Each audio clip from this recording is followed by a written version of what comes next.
This is so unfair. I got back late after a wild night and my husband wouldn't open the door. This is one of the craziest things that has ever happened to me, and it changed my life. Hi Redditors, my name is Lane77 and I am divorced with no children.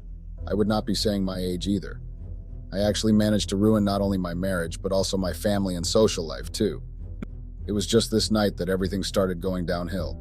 My car was gone, like disappeared into thin air from what I could tell. I did not see my car where I had left it and I was shocked. I had to make some calls to ask what happened after the party. It was just the night before, so I doubt that something had happened to a car that was parked in a secure compound. And then I quickly remembered something and checked my purse, only to find that the key was no longer in it, but I did not remember losing it since I never pulled them out the previous night. I was panicking and I knew I would be in serious trouble if Zane, my husband, was going to find out that I had lost the car he had gifted me after our wedding. But I also did not want to lie, so I decided to call him and tell him.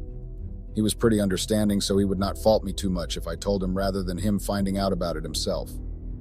So I rang him up, trying and failing to hide the panic in my voice as I spoke to him, and told him that I could not find the car where I had left it the previous night, and he only chuckled on the other side of the line.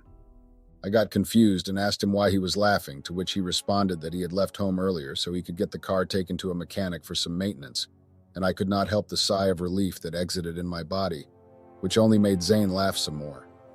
Now, the reason why I was looking for my car in the first place was actually a party. What would a married woman be doing at a party, you might be wondering? See, I was invited to a bachelor party, and the bachelor party that I was invited to was not like your everyday bachelor parties where maybe it would just be ladies renting out the VIP lounge of a club or something, or maybe men going to a strip club or something before the weddings. This one was a mixed party, with both the guys and the ladies partying out in a mansion, a friend's mansion actually. I promised my husband that I would be home before it got too late or too dark, and that if it got too late, I would call him to come pick me up. I was getting drunk and I tended to cry and pass out when I got drunk, and I'd sooner bite off and swallow my tongue than embarrass myself in front of so many people.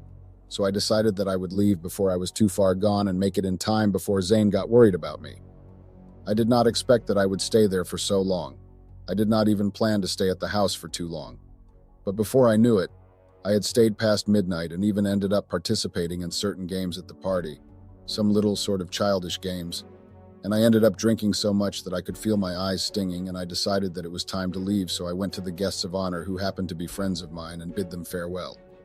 The lady, my childhood friend named Melody, whined and begged me to stay longer, but I only laughed and told her that I really had to go, so she agreed finally and let go of my arm so I could leave the house and head home. I told my friend that the plan was to call Zane to come pick me up, so I would need to go outside to make the call. I had been calling Zane for a while and he was not picking up. I was more or less panicking, but I knew that I could not drive home anymore, so I would have to take a cab or maybe call a designated driver. But the designated driver might just get me kidnapped, or so my paranoid self thought, so I decided that I would take a cab home for the night. I took a cab and I was dropped off close to my driveway. I staggered my way to the door and struggled to get the door open with my keys, but while the keys fit in the keyhole, it simply would not budge, so I decided to poke around at the side of the door to find the doorbell. I did just that and I rang the doorbell, pressing constantly because my drunk self thought it was fun to push on the button. A very pissed, and I don't know how to describe the other emotion on his face, came out to open the door. I found myself trying to force myself to sober up. I mean, it was a funny sight to take in with me. So drunk and trying to straighten up in the heels that I had walked out of the house in because I saw my husband's face. He simply raised a brow and crossed his arms over his chest before leaning against the door frame to observe me more. I was squirming under his critical gaze as we had a staring contest. A staring contest which I quickly lost because I could not keep staring into his cold eyes. Finally, it was a sigh, a very angry sigh from Zane that broke the silence, and his words made me stumble backwards. Zane told me to go back to where I was coming from, and my eyes went wide and I shook my head rapidly and I asked him what he meant. Zane only let out a dry laugh and told me he was teasing me and that I should get my drunk self inside before I embarrassed him more. I was scared, but the smile Zane gave me made me relax. He even extended an arm for me to take as he helped me into the house so I would not fall on my face on the way to the stairs, helping me climb one step at a time and holding my waist to steady me on my feet till we were in our room, and I almost fell on my face because my knees buckled in relief, and Zane laughed at me before going down on one knee to help me out of my heels as I sat on the floor. I thanked him, feeling embarrassed and shyly looking off to the side while he worked and rubbed on my ankles too. He ran a bath for me and told me to go in while he made the bed so we could go to bed. I was so damn tired that I did not notice any other thing that my husband did after he returned from the bathroom and asked me to go in. I didn't even notice that he had picked up the clothes I had removed on the room floor, and the shoes too. I only remember my head hitting soft pillows, and then I was off in a dreamless void of sleep. I woke up pretty late the next morning, but I did not bother with it since it was a Saturday, and I could always just decide to sleep in some more, but I knew I could not, and I got up quickly with a massive hangover that threatened to rip my skull apart.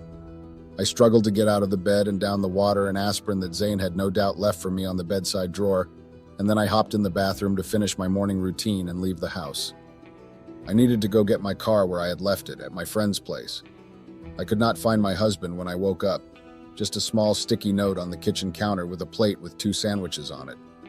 The note read that his father had sent for him, so he had to leave early to attend to the man, and I only nodded as I put the note inside the drawers that I often left all his little notes before digging into my breakfast.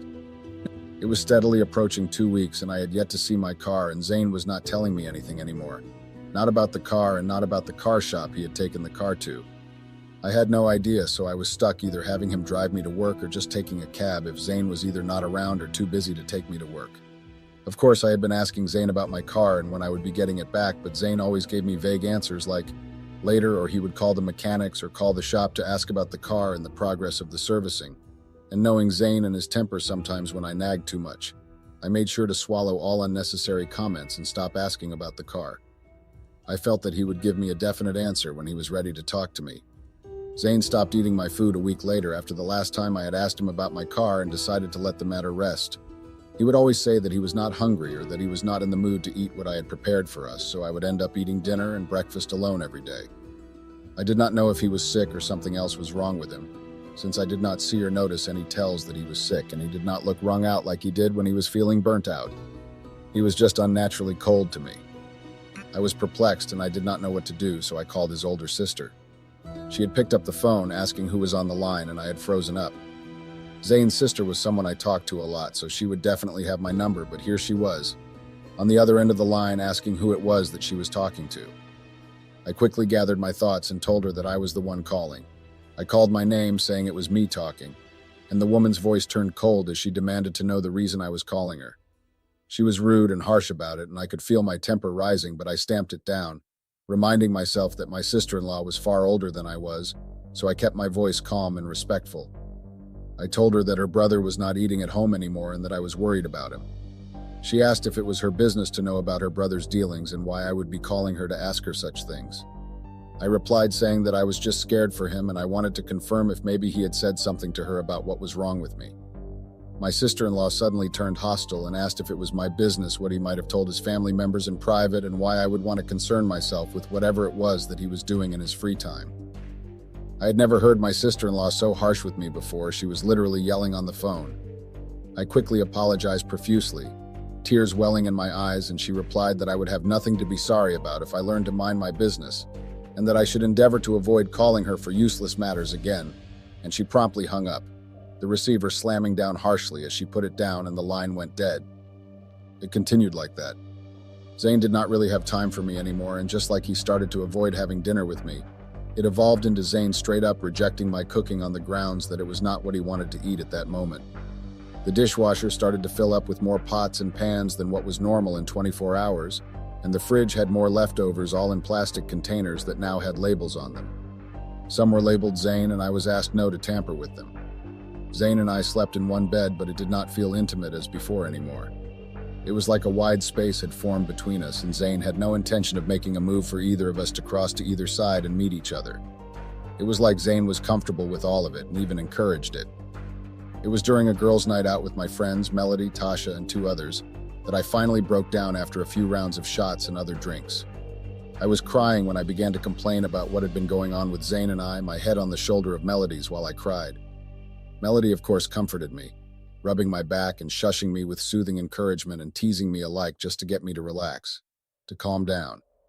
My other friends followed suit and joined Melody in trying to comfort me, but from the corner of my eye I saw Tasha roll her eyes, and this was followed by her clicking her tongue, and she proceeded to ask me if I was that much of a child to come crying over a simple matter such as a man ignoring me. I looked at her and angrily retorted that the man in question was my legally wedded husband. Tasha rolled her eyes again at anger. I had raised my voice at her words, but she only laughed lightly and told me that the answer to my problem was as easy as my coming out for girls' night to grab some drinks. I was puzzled by this, and Tasha gave me a look that said she was unimpressed. I asked her what she was talking about, and she laughed again, telling me that I could always just corner him at home and seduce him into talking about what was wrong with him. It made so much sense in my drunk mind, and my demeanor changed as my mood brightened up again, and I was calling for another round of drinks again. But I missed the weird look that Tasha and Melody were giving me. Melody's was one of worry and panic, but Tasha's was unrecognizable, and I should have heeded the warning bells that were going off in my head. But I was too drunk and excited to dwell on it too much, so I went back to making silly toasts with the girls as we laughed and partied long into the night. It was a weekend after all. My rings disappeared a month later. One was a pretty little silver band with a beautiful cut diamond on it, and the other one was a plain silver band but was made with a layer of silver on top of the band rings. These very significant rings disappeared. The first ring was my engagement ring, and the second one with the more intricate design was my wedding band, and it was gone. I had probably lost something as nice as them. I had only taken them off to do the dishes as usual, and my husband had by the time I was finished with my chore. Other rings had vanished into thin air. If I remember correctly, Zane had walked into the house briefly while I was in the kitchen, and he had called out to me. I had answered him and had seen him poke his head into the kitchen briefly to give me an odd look, observing me while I did the dishes, giving him a small, sweet smile that he did not really return, but I did not think much of it because Melody had advised me to take everything happening like it was just a phase. My rings had disappeared afterwards, and I did not see any sense in faulting Zane as the culprit, because he had next to no reason to take the bands that he had given to me himself. Even the car that had been taken registered as nothing in my head, so I just felt that I had lost the ring. I actually went to have the wedding band remade. The design and feel was familiar to me, and I had images of the ring so I could get it made again anyway, so I rested easy. Zane left the house after a week later, a week after I had lost the rings and went to have the wedding band remade. He straight up moved out of the house. I asked him where he was going to after he returned from work one Tuesday evening, and he just replied that he was going to his family house for a visit. Yeah, right, a family visit with a big old suitcase that had his work clothes and his dress shoes. And I pointed this out only to receive nothing short of a growl from Zane at my questioning. Zane asked me how it was my business if he wanted to stay at his family house for more than the weekend. He said that since I was desperate to know his movements so badly, he would just about stay there for the next week, saying I could have the house to myself and do as I pleased, and he shouldered past me, knocking me off balance in the process, but not hard enough to land me on the floor. His exact words as he got into his car were that I could bring in a new partner if I so desired, and it was his words that stung more than the light throbbing in my shoulder that he had hit. I was confused by this. I did not understand how he would say such a thing to me, and I wanted to run out after him and demand answers, but knowing how Zane was, I would not get an answer, but would rather get on his bad side. I decided to talk to his friends about his strange behavior, and who better to ask than his closest friend in our joint friend group, a former classmate of his from school who was from my hometown and someone I knew too. Andy. Andy did not appreciate me calling him out of the blue to ask him questions about Zane, and he stated as much as he picked up the phone. He sounded irritated and disgusted just hearing my voice, and he rudely asked me to hurry up with what I was hinting at so he could get back to going about his business. I apologized almost as rudely and assured him that I would not waste his time, as I only needed to hear from someone as close as he was to Zane, without being family, about his strange behavior. I wanted an outsider's view of his newfound attitude. Andy simply sighed and asked me what gave me the idea that he would give me the answers that I needed. There was that curt tone that was bordering on rude, and I could barely contain myself at this point. My in-laws had been rude to me already, and I also did not appreciate being spoken to that way by a person I pretty much grew up with. I hit Andy with my displeasure, and the man just sighed, apologizing and explaining that he did not know how to relate with me, so he had to be rude. I told him I was confused, and he only asked me to go and check our friend group chat. He said I might find some answers in there, and the line went dead before I could question him further. Andy did not pick up another call after that, not even the next day. I had not been active in the group chat for a while, so I did not even understand what Andy had been getting at, but it still irritated me that I needed to check a group chat to know what was wrong with my husband rather than him telling me by himself, even while we shared a bed, up until the point that he was quite literally running away from me at this point. I got on the group chat again, and so many messages began to pop up, so quickly that I was not able to keep up, but one pointed message from Tasha tagging my profile with words shameful, caught my eye just as quickly as it slid past and other messages rolled in. Suddenly, a video was tagged in the chat and passed quickly, the video that I had missed earlier, so I quickly marked the message with the video tag for later, while the sea of messages continued to grow until it ended up with me being straight up booted from the group, like removed from the group. I could not reply to any of the messages anymore. I could tell from the date that I was removed from the group chat around a week ago, and since I did not open the group for so long, I could still see messages. I was shocked by this, but I decided I would ask questions about that later since I had something more important to deal with, so I decided I would just scroll through all the messages from before I was removed from the group. The messages were around 2 months old. The timeline coincided with the time Zane started to act weird at home. I was still scrolling through and reading some frankly disturbing messages that all hinted at me being an evil woman, and some messages shunning Melody for trying to defend me, threatening to kick her out of the group if she continued to defend me, so Melody went silent while the others continued to send messages. And then I saw a message from Zane saying that it would be better to talk when the subject of the matter, the root of the problem, was removed from the group first. The messages there contained detailed plans for Zane to leave the country and maybe find new pastures, and these sort of confusing messages continued until I was removed from the group. I was still trying to make sense of the cryptic messages when my phone began to ring. A call from Melody that I was going to straight up ignore because I was in no mood to speak to anyone, especially one of my friends who apparently had a hand in my husband's recent behavior. But Melody was quite determined and kept calling after I had missed the call, and even after I had cut the call, refusing to answer. I decided to just humor her determination because, after all, I could always go back to what I was doing after the call. My friend Melody sounded frantic on the phone as I picked up the call. I could barely make out what she was saying over her panicked muttering and shrieks, so I told her to calm down and talk to me, to speak clearly. Melody told me that she was going to send me a text message with an attachment, a video attachment, that I needed to watch immediately. I dropped the call. She also said not to scream or do anything too rash, but to rather call her back immediately after I had watched the video first. I obliged and I hung up so I could read the text and watch the attached video. The camera shook a bit as the person behind the camera adjusted the angle a bit.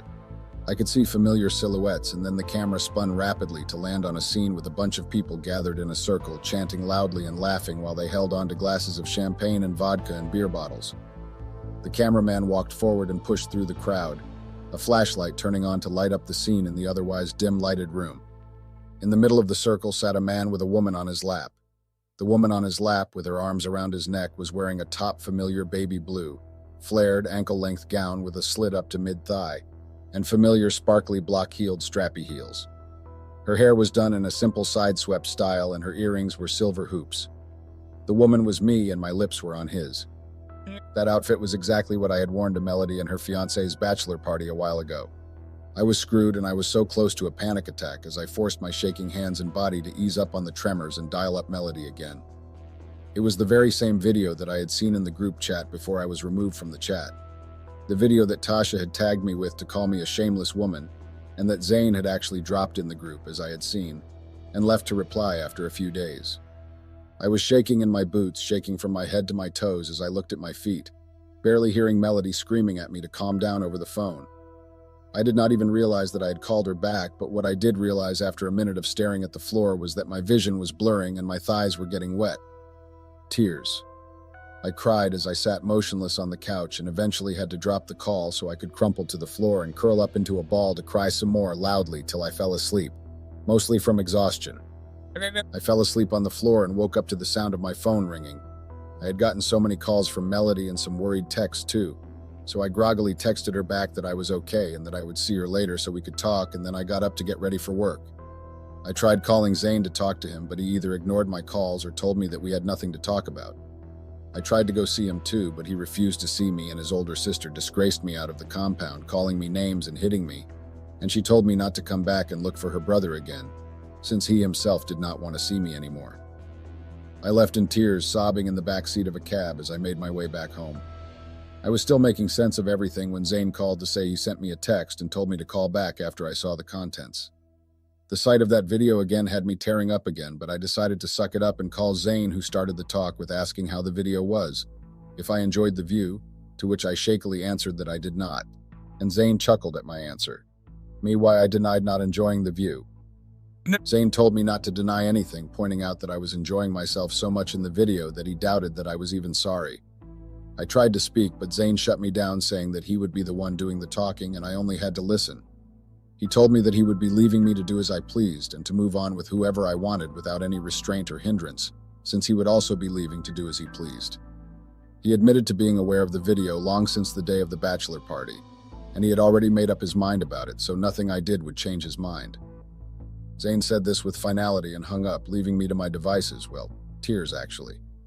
All efforts to get back in contact with Zane proved fruitless and a total waste of time because he did not pick up the phone, still wouldn't see me, and certainly gave me no room to explain myself in any way. So I was stuck waiting for when Zane would deem me worthy of his presence and agree to speak with me. It was a month later that I saw Zane again, and it was in my office that we met. He had come to my office holding onto a decent-sized brown envelope that he said was for me. He slammed a brown envelope on my desk and asked me to quickly sign the papers inside. I had seen this coming, but I did not expect it to be so soon. The papers inside the envelope were definitely divorce papers. I had tried begging and trying to explain myself after we had the fight about that god-awful video, but he did not listen to me and said he was going to go ahead with the divorce since he was not sure that I would not get involved in a bigger issue or scandal than the one at the party. Zane was already a free man in his books, since he did not look at me anymore, did not treat me like a wife anymore, and we were just housemates at this point. He was just waiting to finish processing the divorce papers so we could both sign and dissolve the marriage completely. I mean, it's not like he was the one swapping saliva with a stranger and frankly enjoying every minute of it. I was practically humping the man in the video, and I had been trying to explain to Zane that I was too drunk to understand what had happened, but of course Zane did not pay any mind to what I was saying. He was done with me, and I had no other option left than to pack up my bags. I had begged Zane to give me a little time to get myself in order, and then I would sign the papers without any complaint of any kind, and Zane had rolled his eyes at me, scoffing at my request but obliging nonetheless, waving me off as he left my office. He had actually been quite civil about the matter, but I knew very well that it was all only because he did not wish to have any embarrassing moment or disgrace of any kind attached to his person, so he had come to the office quietly and had not yelled at me as he demanded I sign the papers. He was angry. He was beyond angry, even. I looked at the documents again as I left my office, heading home. Well, not really home since it lacked the usual warmth, and Zane was currently crashing at his sister's place. I had taken to living there for the past 3 months since I had confronted him, and we had talked about that godforsaken video, and he lashed out, pulling me to our former, thank the heavens, soundproofed shared bedroom where he proceeded to berate me and call me names from whore to using some other expletives to describe me, and saying that a cheater had no right to question him who had been so faithful to me since before we were even married. His words had frankly hit me where it hurt and had left me completely speechless before him. Zane had always been a master at hiding his emotions and reactions so well that he only let you see what you wanted to see. I knew him that well. But I did not know him well enough, apparently, because as soon as those papers were in his hands, he immediately ordered me out of the house. I was taken aback. Zane explained that everything that had happened had been leading up to that very moment. The moment when I would leave his house and I could feel my eyes and cheeks getting wet. I was crying. Zane merely rolled his eyes and asked if witches cried in any other situation other than the bedroom, and I choked on a sob as I asked him what he meant, and another voice from upstairs. A labored voice answered for Zane from upstairs. It was Zane's older sister wheeling a fairly large suitcase down the stairs, panting in exhaustion before finally giving up and throwing the box down the stairs in anger. Zane laughed at his sister when she panted out that she did not know how a woman that was not serious about marriage could own so many belongings in the house of a man she had no intention of staying with. The siblings laughed together at their own joke at my expense while I just looked on dumbfounded as they played with my misery, and while I did not want to give them the satisfaction of seeing me break, I could not really help it. I broke down there and then and cried like a child while the siblings scoffed and called my tears of anguish crocodile and walked past me. Zane stopped in his tracks and told me to ensure that I leave the house soonest, by evening or right away if I could even. He added that I should leave the other clothes in the wardrobe, that is, other than the clothes in the suitcase that his sister had dragged downstairs. I did not need to pack them up as well since it was Zane himself that had gotten those clothes for me. Zane looked at me with disgust and told me that he would rather burn them than let me take them with me since I would not be taking the rings in the car too. I turned sharply at this and found Zane staring at me with a sad expression before he rolled his eyes and walked out of the house to meet his sister who was waiting for him in the car. Zane had been the reason why the rings were gone. I did not lose them. and the car was not at an auto shop for repairs or maintenance. Zane had taken everything that he had ever given me in the marriage. That was how Zane decided to punish me for my actions. My tears wouldn't stop flowing, and I could not stop myself from crumpling the brown envelope in my hands as I kicked my legs out and sat on the floor, pulling at my hair like a desolate woman in mourning. Yeah, I was definitely in mourning. I was beyond devastated. Update. I figured out the video was shot by the chief bridesmaid of my friend, the friend who had thrown the bachelor party I had attended that started all the drama. Tasha, the chief bridesmaid, was the culprit, and it was obvious because the angle of the video was where she had been seated. Tasha had her eye on Zane for so long, and the party was the perfect excuse to drive a wedge between Zane and I. Tasha planned to end my marriage so she could waltz in after making me look like a loose whore and painting herself as an absolute angel. My friend Melody had told me that it was the Tasha in question that had suggested the drunken game of truth or dare, and she was the one who I had trusted to the point of downing whatever shot Tasha brought to me. I let her pour me shot after shot until I was more than a half drunk, and she encouraged me to play the game. Melody told me that she had gone upstairs with her husband to be earlier. If not, she would have stopped Tasha herself. Tasha had been the one to anonymously send the video to my husband, and since she was a damn colleague at Zane's workplace, she had been trying to make advances at him again since the video had been sent. Melody had confronted Tasha, and she had confessed to doing all of it, and she woefully lamented that Zane had known that she wanted him, and had still rejected her despite divorcing me. Tasha had looked me dead in the eye and said that if it were in a different setting, she would have paid to have men sleep with, and it would all be taped so it would look like an affair, and my husband would have done more than divorce me. I was shocked to hear that from a person I called my friend, and it made me reevaluate how I made friends. And while it was a relief to find out that I had in fact been set up, it still did not change anything because I was still at fault, not only in Zane's books but also in mine, because no amount of intoxication would excuse my kissing another man and letting him grope me in a party filled with, although equally drunk and carefree, friends and acquaintances as a married woman that I was. And while I did enjoy the kiss, I did not want it to lead to my marriage being ruined.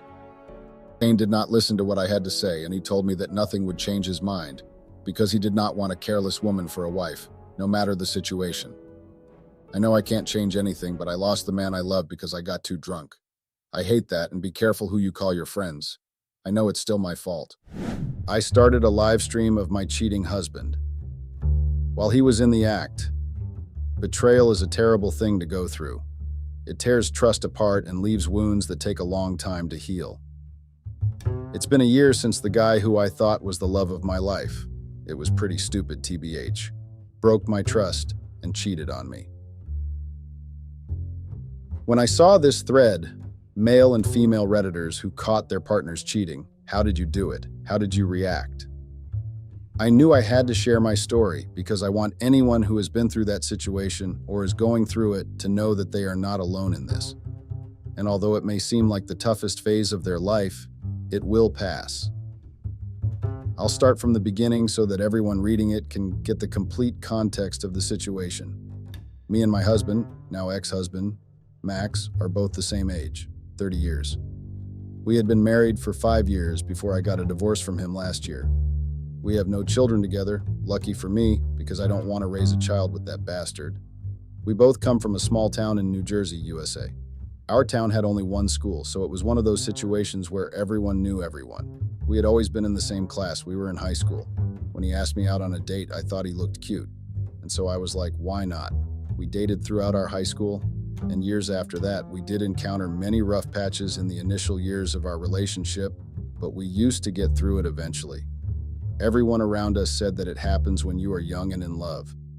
One thing that used to bind us was the love we had for our small town. While many of our batchmates from school went to different state universities far off, both of us wanted to stay in the town itself.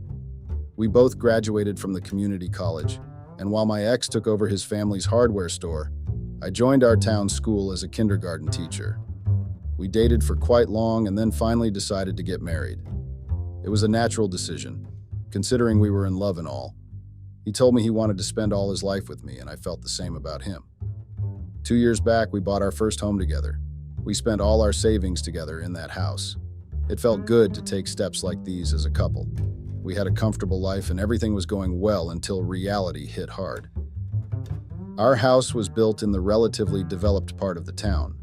The houses in this part were only recently built, so it was no surprise that not many houses were taken in our lane yet. We had moved to this house from our rental house, which was right in front of a bar, so you could imagine the noise we had to endure. It felt really good to finally get away from that noise and have some peace. Still, seeing many empty houses around us has started to feel like we were living in a ghost house from some horror movie. The feeling didn't last long, as a few months after we moved, the house just adjacent to us also had someone moving in. I remember watching from my porch as the moving truck came and the movers started taking down stuff to the house. I waited excitedly to see who our new neighbors were. A woman then came to the house and parked her car in the garage of that house. She must be the new owner, I thought to myself before leaving the house for some errands. I thought of introducing myself later to her. Later that night, I told Max that we have a new neighbor. "Someone we know?" he asked. I told him that it was a new face, and I hadn't seen her around town before today. I told him that we should go and introduce ourselves to her. He hummed a yes or something before we went to sleep. I was busy with an event being held at the school, so it was only a few days later when I finally went to my neighbor's house to make an introduction. I had baked brownies that evening and decided to take some for her as well. My neighbor was a woman named Clary. She had just moved to the town. I asked her if she's alone or her family will join her. She told me that it was just here. She had moved to the town from New York and had gotten a job in the local news channel. I didn't ask any further because I didn't want to be one of those nosy neighbors I saw in the TV shows. This was our first meeting after all. I told her to feel free to ask us if she needs something. She seemed like a sweet woman, was my first thought as I made my way back home. Days went normally after that. I was busy in school as I had to also take classes from another teacher who was on maternity leave. Max was also busy in the hardware store. Some days, correcting copies and other work took so long that I used to come home after him. I would see Claire in passing and we would pass a smile or a wave, but that was it. One day, it was just me in the house. I was in the middle of making dinner for me and Max when I heard the doorbell.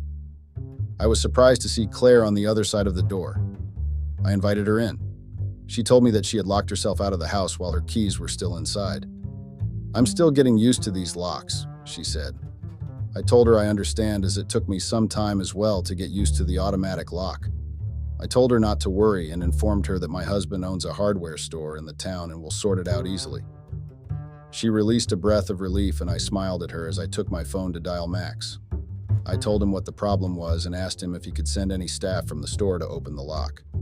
Max had 2 staff in his store working alongside him, but they were on half day that day. It was almost dinner time, so he said he'll be home soon and will open the lock himself. I hung up the phone and told Claire that Max will be here soon. I asked her for coffee, and when she said yes, I made coffee for both of us. Claire started telling me about her new job and how she's settling in the town. Claire told me about her life. She had recently gotten divorced and had no children. She wanted a fresh start in her life. That was the reason why she had moved to this town and taken the job. I didn't probe further, as I understood it cannot be easy to talk about such sensitive issues so soon. I told her that I'm here for her as a friend. Max had also come back while me and Claire were talking about food places around the town. This was the first time Claire and Max were meeting. Max has always been an extrovert, immediately befriending people he met, so I wasn't surprised when he talked to Claire like they have known each other forever. Max then went with Claire to her house to open her lock while I stayed back and prepped the table for dinner. I asked Claire to have dinner with us that night. She was hesitant at first, but after both me and Max insisted, she agreed. Max came back quickly and we hung together in front of the TV. We had dinner with Claire that day. She asked me how Max and I met. I told her that we literally grew up together. She was surprised that we have known each other for such a long time. Me and Max smiled at that, and then we talked about other things. We were having dessert, and Max wiped something from the corner of the mouth. I remember this detail distinctively because I saw a look of longing flicker in Claire's eyes. I didn't think much of it after that because I thought I must be overanalyzing things or whatever, but it turns out that my instincts were on the right track after all. We got really familiar with Claire over the next month or so. She was new to the town and didn't have many friends, so I kept inviting her to our place over coffee or dinner. I just wanted to be a good neighbor friend to her so she didn't feel alone. One day over coffee, she told me how her marriage fell apart. We didn't realize how the distance between us grew so much. We became strangers to each other even when we lived in the same house. Tears surged through her eyes as she spoke to me. I comforted her and told her that everything will be better. I told Max what Claire had told me about her life. I felt bad for her because I understood that it could be to see all your dreams about life getting broken. At that point, I thought I wouldn't be able to handle a divorce. Max felt bad for her as well, even though he had talked to her only once till that time. My husband is so compassionate, was my first thought after that. The second was that Claire seemed like a really good person and was a good neighbor as well. It seemed wrong that she had to go through this. Whenever Claire needed any help, like needing a carpenter or to know about the town, me and Max both made sure that we could do something to help her. One day I got a call from Claire that her car broke down in the middle of the road. She told me that she was coming back after work, but her car broke down. I asked her to send me her live location. I was about to go and get her myself when Max came back home. He asked me where I'm going, and upon telling him, he insisted that he will go to get Claire. He told how that location is at the outskirts of the town and that location at night isn't safe for two women. Since he was right, I agreed. He went to get Claire while I stayed back home. It took them more time to come than I had thought in my head. I heard them laughing about something as the car door opened. Max came in with a smile and told me how he had called the garage to pick up Claire's car. I nodded and told him to get freshened up for dinner. While we were having dinner, Max remembered that since Claire's car will be at the garage, he offered her that I will drop her to work. I told him that I had to rush school earlier than usual this week because I was taking on extra classes. I told him that it would be better if instead of me, he could drop her on his way to the hardware store. He nodded to that, and that was it. For the next week after that, Max would drop Claire to her work. I used to leave for school before them, but every evening, Max would tell me something related to Claire. Some days it would be things like, Claire really liked John's Pizza. John's was a local pizza place, and I had told Claire to try their pepperoni pizza. He would also tell me jokes that Claire shared with him during their drive to work. I didn't think much of it. Max was a friendly person. He had always been one since we were children. It seemed good that Claire was settling in the town. Claire's car came back from the garage within a week. She started going to work in her car, but Max and her friendship kept growing. I was friends with Claire as well, but her friendship equation with Max was completely different. She would drop by the store with coffee for him. If she needed any help, instead of coming to me like earlier, she would directly call or text Max. It didn't sit well with me. Something felt different about their friendship. Max and I had many friends in the town, but none of the ladies had this type of equation with him. This was different. One day when me and Max were having breakfast, I asked him what he thinks of Claire. He was reading the newspaper and gave a reaction that said he didn't care much. She's cool. I didn't talk further about Claire with Max. Max gave a normal reaction. There was nothing which indicated anything bad. And besides, he tells me everything.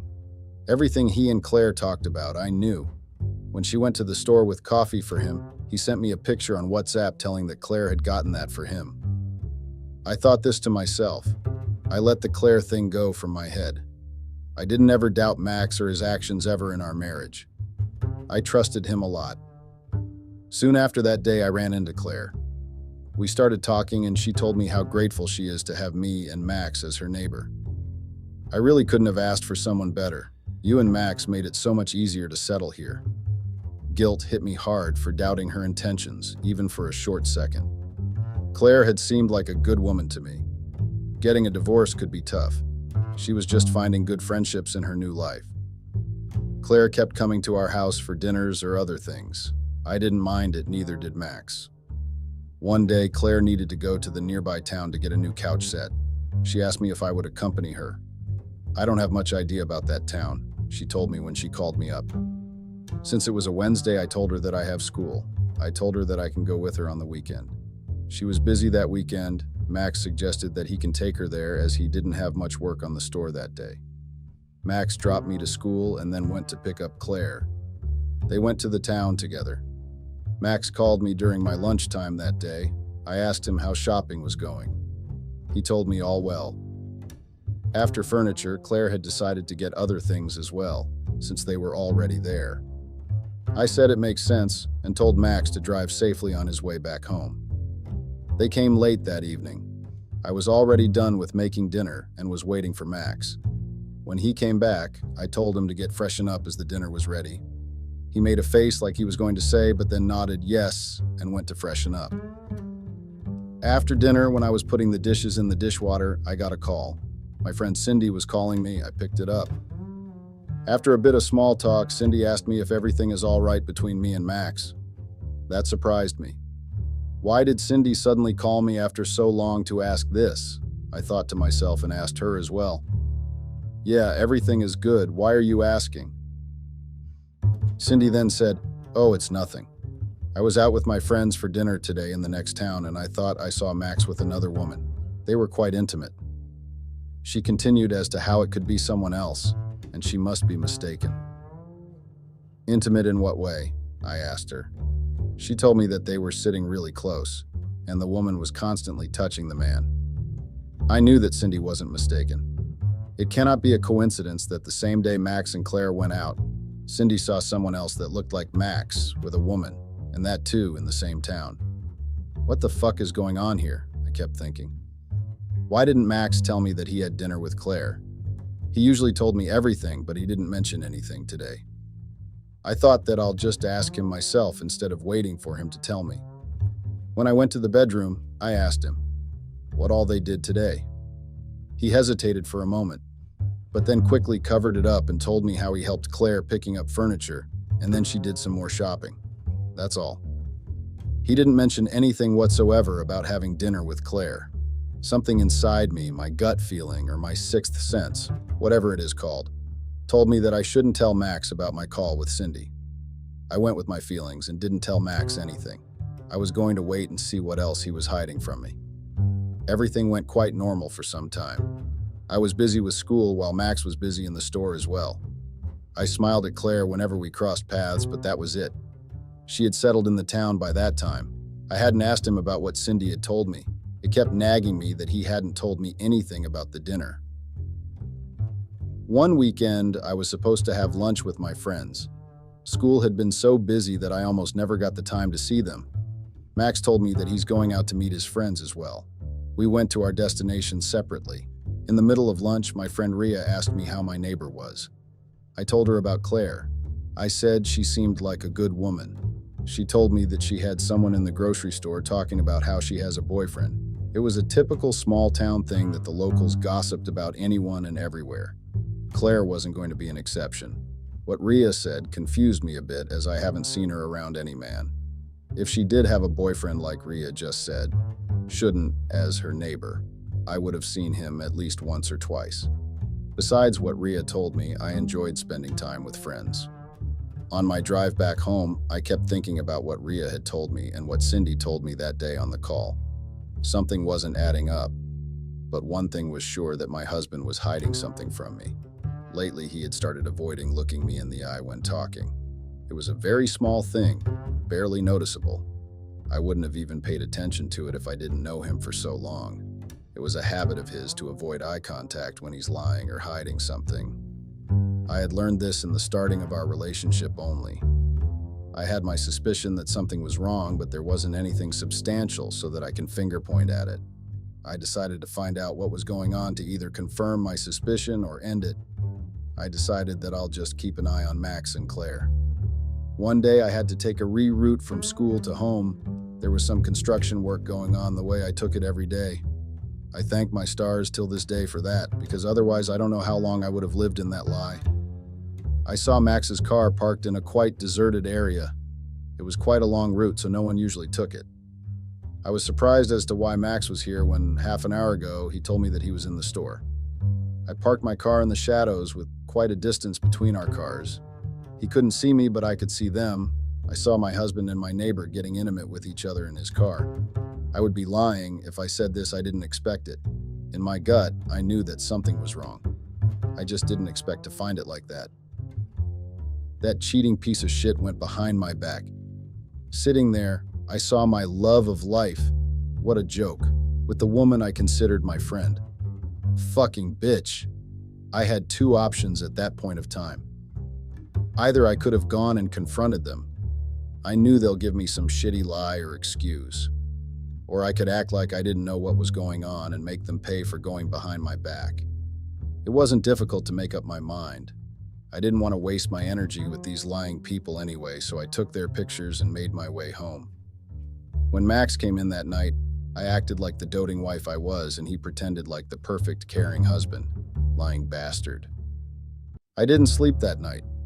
All my thoughts about how our marriage took this form. I kept thinking if there was something I could have done to prevent this. Maybe if I would have given some more time, then this wouldn't have happened. Seeing my marriage crumble was difficult. That night, as Max was sleeping comfortably like he wasn't cheating on me, another thought came to me. It wasn't my fault that he was cheating on me. He consciously made the decision to cheat on me when I trusted him, and I was going to make him regret doing that. That much was final.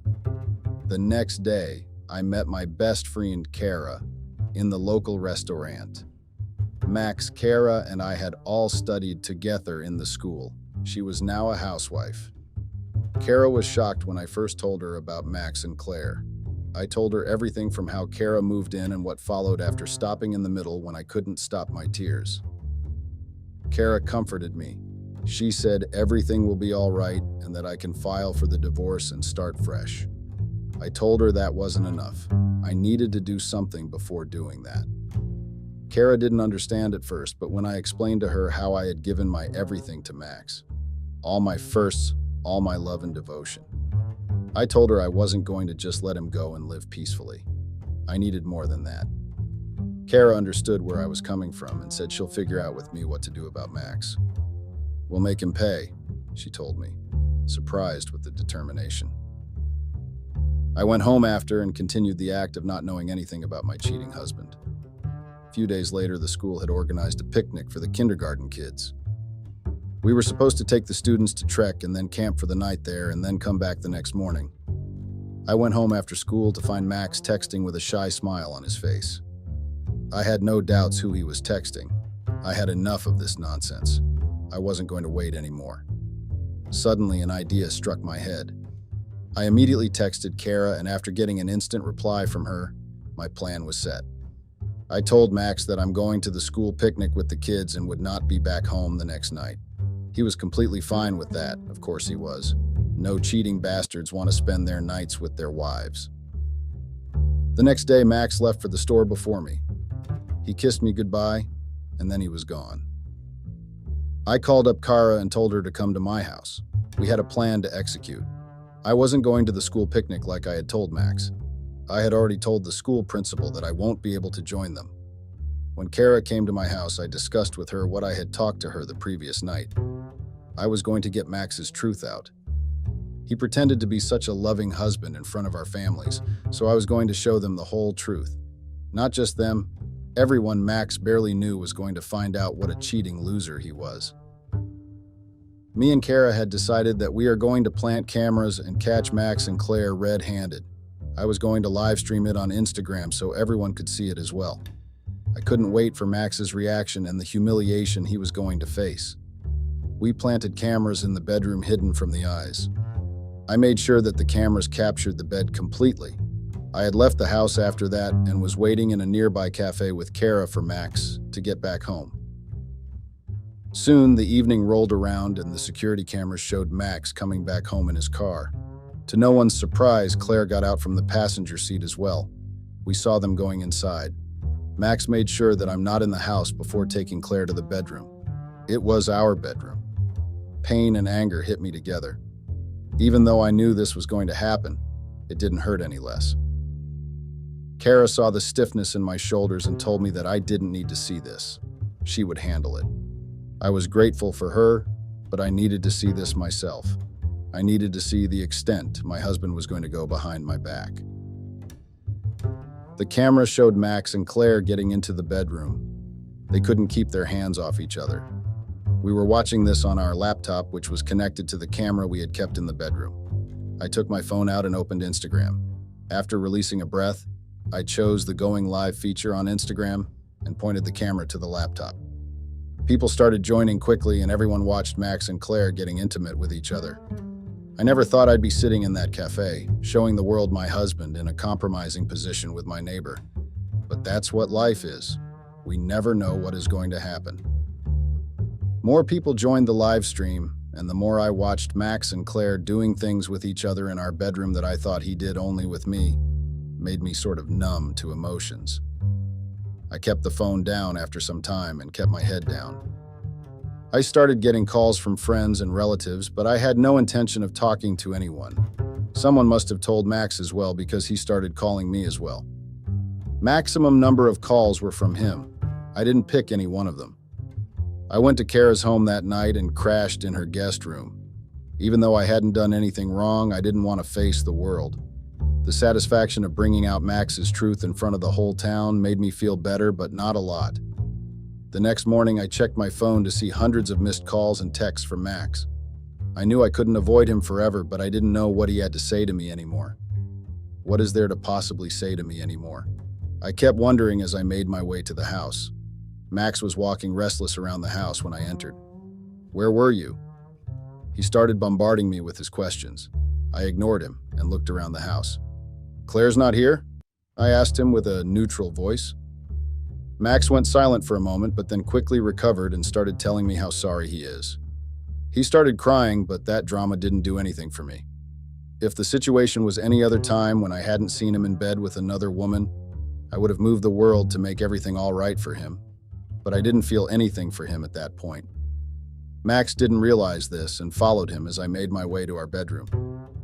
The sight of that bed made me nauseous. I tried to ignore it and started packing my stuff. Max was still giving me his lifeless apology and explaining how it didn't want to hurt me. I just wanted to get out of the house, but packing my whole life took time. I had to listen to Max's shitty excuses at that time. He was telling me how they were just friends at first. Max told me that he used to comfort Claire about her divorce, and in moments of weakness and vulnerability, they got intimate with each other. That made me laugh. Not only was he a cheater, he was a stupid human being as well. He was literally trying to justify his adultery to me. When I had enough, I told him to just the shut fuck up and leave me alone. I quickly packed the important stuff and left the rest for the movers. I told him that my lawyers would be in contact with him soon regarding the divorce. He gave a weird look like he was heartbroken or something. Cheaters don't get heartbroken. I left the house and then went to my parents' house. I'm not gonna lie and say that everything was easy. It wasn't. Even though I acted strong in front of Max, my heart was deeply hurt. He was the man I imagined my whole life with, and getting betrayed by him did some great damage to me. I didn't let that stop me, though. I went to my lawyer's office a few days later and told her I needed divorce. She nodded, no doubt already knowing what happened because of the live stream, and explained to me the technicalities of the divorce. She told me that I could get the house if I want, but I didn't want that. Especially after seeing Max and Claire in that bed. I was better off staying away from that. She explained to me the procedure and everything and asked me what I wanted from Max. I thought about it, but decided that I didn't want anything from him. I just wanted him to be completely removed from my life. I didn't want to see his face or Claire's after what had happened. She nodded in understanding when I told her that. She suggested that since the house was both in mine and Max's name, we could sell it and split the money. That was the best option in that scenario. If Max wanted to build a shrine of the place where he and Claire met and started going behind my back, he could simply buy my part from me. I didn't have any problem with that. I was happy with the knowledge that he cannot walk anywhere in town with his head held high. Everywhere he would go, people would look down on him. He couldn't be especially seen with Claire anymore. People would give him such disgusting looks if he was seen with her. I'm not an evil person, but I'll be honest with you all, the knowledge did soothe my heart. My lawyer told me that they'll contact Max and will let him know about the divorce and the house. I left the office and made my way back to the car. Even though it still hurt how everything went down, there was still some relief as well to not be living in a lie. I started house hunting as I didn't want to live in my parents' house forever. I found a cutesy one-bedroom apartment in close proximity to the school. I got the rent agreement done as soon as possible and moved in quickly. I started going to therapy. It helped me a lot in accepting that I couldn't have done anything to make Max faithful. He was responsible for his actions. My therapist told me that I was blaming myself because Max couldn't be the person he told me he was. It was good to see her perspective even though it cost a lot of bucks. I read a quote somewhere that people go to therapy because of people who needed therapy. I laughed at that. It was kind of true. My divorce came through quickly. There was no resistance from Max's side. The last time we met was at the court when he told me how sorry he was, and if he could, he would undo everything that happened. I didn't forgive him or anything. I didn't even want to talk to that piece of shit. My friends told me that Claire had quickly left the town. She didn't even give her resignation and just vanished after that day I live-streamed them. No surprise that she couldn't face me after stabbing me in the back. Max also left the town after our divorce was finalized. It wouldn't have been easy for him to face everyone after what he had done. I wondered for a minute if he went to Claire, but then took the thought out of my head. I didn't care about either of them. It has been a year since the court granted my divorce. The house has been sold, and I got the money. Max contacted the lawyer and told her that I can keep his share as well. But I flat out said no. I don't want that bastard to feel better by giving me some money. The damage he caused was irreparable. He deserved all that humiliation because he broke my trust and cheated on me, but I didn't do anything to deserve that betrayal. I was loyal to him through our entire relationship. Anyone reading this who has gone through this or is going through this, I want you to know something. You couldn't have done anything more to get their love or faithfulness. In my recent session, my therapist pointed out something really beautiful. She said, and I quote, "There shouldn't be a need to earn someone's love or loyalty. We all deserve it just by being the way we are." This really stuck with me. Even after a year, I still feel hurt sometimes. Sometimes I get nightmares, the video of Max and Claire keeps replaying in my head, but then I remember my therapist's words and try to move on. It's getting easier with time, and I think I'm finally reaching a place of happiness and peace.